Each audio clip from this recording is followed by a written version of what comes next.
चर्चा करते हैं क्योंकि आज का हमारा जो टॉपिक है वो लिखित जप को लेकर है।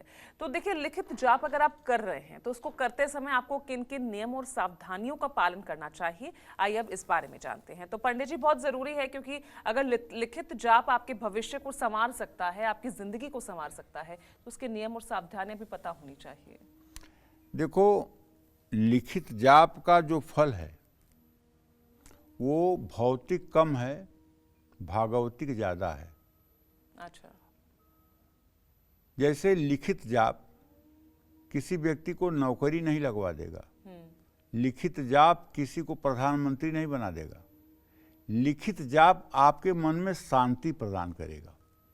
आप जिस भी परिस्थिति में हैं उस परिस्थिति में आप शांत और संतोष युक्त रहेंगे और प्रसन्न रहेंगे। फिर तो मुझे लगता है पंडित जी सबको लिखित जाप करना चाहिए आज हाँ, के वक्त में। करना चाहिए, लेकिन इसलिए नहीं कर रहे हैं कि जैसे किसी को राष्ट्रपति की कुर्सी पे बैठा दिया जाए और उसके दिमाग में ये भय बना हो कि पता नहीं मैं इस कुर्सी से कब उतार दिया जाऊंगा, तो उसको वो बैठने का सुख महसूस नहीं होगा, बल्कि वो तनाव में ही रहेगा। कुछ लोग अच्छे करियर में हैं, अच्छा वेतन पा रहे हैं, अच्छी नौकरी में हैं, लेकिन वो इस बात से मरे जा रहे हैं कि मेरे साथ वाला 40 लाख के पैकेज पर है, मैं तो 15 लाख के पैकेज पे हूँ। उनको अपने 15 लाख से सुख नहीं है। इसको कहते हैं मत्सर, मतलब मुझसे आगे कोई कैसे बढ़ रहा है, इसको मत्सर कहते हैं। काम, क्रोध, मोह, लोभ, मद, मत्सर, ये 6 विकार ऐसे हैं जो मनुष्य को मानव से दानव बना देते हैं। मनुष्य से राक्षस बन जाता है। और जब तक इन 6 विकारों पर विजय नहीं होती है तब तक कभी प्रभु आपके अंदर प्रकाशित नहीं होते हैं। इसलिए जप से तो बहुत बड़ा फायदा है, इसमें कोई दो राय नहीं है। 84 लाख जप करने से भगवान मोक्ष देते हैं, भगवान अपना दर्शन देते हैं, बहुत फायदा है। लेकिन अगर आप ये सोचें कि मैंने आज 101 बार राम लिखा और आज हम यहाँ गए थे इंटरव्यू देने और इंटरव्यू में फेल हो गए, तो इसका मतलब कि जब कोई काम नहीं कर रहा है। तो भगवान जो है दुकान नहीं है। और सही बात पूजा बताऊं, जैसे मान लो आपके 2 बच्चे हैं, आप 2 केले लेकर घर जा रही हो। एक केला आपने अपने एक बच्चे को दे दिया, एक केला एक बच्चे को दे दिया। एक बच्चे ने खुद केला खाना शुरू कर दिया और दूसरे बच्चे ने केला छील के आपके मुंह के पास लगा दिया, मम्मी तुम खाओ, मम्मी तुम खाओ, मम्मी तुम खाओ। तो अब आपका प्यार किसके ऊपर आएगा? जो बच्चा आपको केला खिलाने आया है। आप खाओगे नहीं, वो केला कभी नहीं खाओगे, उसी को खिलाओगे, लेकिन आपका स्नेह, आपका प्यार, आपका दुलार उसके ऊपर बढ़ेगा।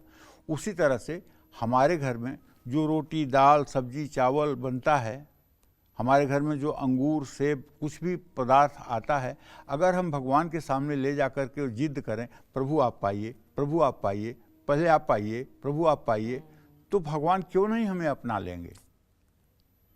नहीं तो थाली का भोजन आया नहीं, सलाद आया, खाना शुरू, पापड़ आया, खाना शुरू, उसके बाद में चावल दाल आ रही है। भगवान का अता पता ही नहीं है कि भगवान है भी कि नहीं है, और खा करके उठ गए।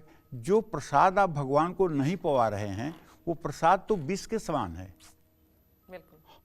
हम मनुष्य हैं ना, हम कोई पशु थोड़ी हैं। जैसे गाय, भैंस, इनके मतलब कि खाने वाली जगह पर आप थोड़ा सा भूसा गिराइए और गिराते ही ये मुंह लगाना शुरू कर देंगे, आप गिराते रहिए, इनका मुंह चलता रहेगा। अरे हम मनुष्य हैं, खाने की थाली को देखकर 2 मिनट संतोष कर सकते हैं और 2 मिनट में अपने प्रभु का स्मरण कर सकते हैं कि आप धन्य हैं जो मुझे आपने खाने की व्यवस्था दी है। ये व्यवस्था आपकी दी हुई है, मेरी हिम्मत नहीं है कि मैं एक चावल पैदा कर सकूं। ये सारी व्यवस्था आपकी है, इसको आप स्वीकार कर लीजिए प्रभु, और आपकी ये जूठन मैं भी पा करके कृतकृत्य हो जाऊंगा। और उस भोजन में जब भोग लग गया तो स्वाद नहीं देखना चाहिए, प्रभु का प्रसाद मान करके उसको ग्रहण करना चाहिए।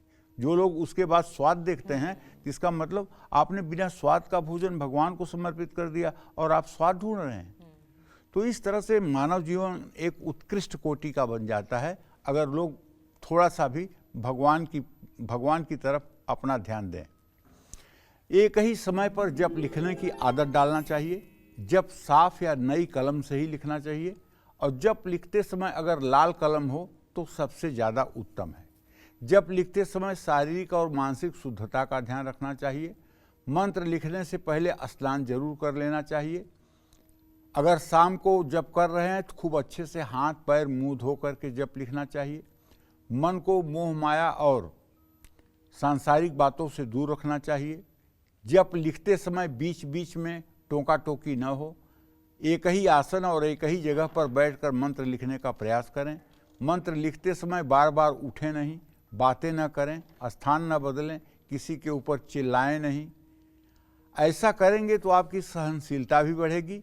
और लिखित जप करते समय मौन धारण करने की कोशिश करें। ज़्यादा बोलने से ऊर्जा खत्म होती है। मौन धारण करते हुए जप लिखने से शारीरिक और मानसिक शक्ति बढ़ती है। भगवान श्री कृष्ण गीता के अपनी 84 विभूतियों का जब वर्णन करते हैं तो उसमें वो ये कहते हैं कि व्रतों में मैं मौन हूँ। माने सबसे बड़ा उन्होंने मौन व्रत बताया है भगवान कृष्ण ने गीता के। जब आप उनकी 84 विभूतियों को पढ़ेंगे तो निश्चित रूप से उन 84 विभूतियों में आपको ये होगा कि व्रतों में मैं मौन हूँ। माने मौन भी एक व्रत है, मौन रहना भी एक व्रत है। लेकिन आजकल मौन कैसे लोग रहते हैं? मौन है। उनसे किसी ने पूछा कि मोटरसाइकिल की चाबी कहाँ है, तो कहेंगे वहाँ है।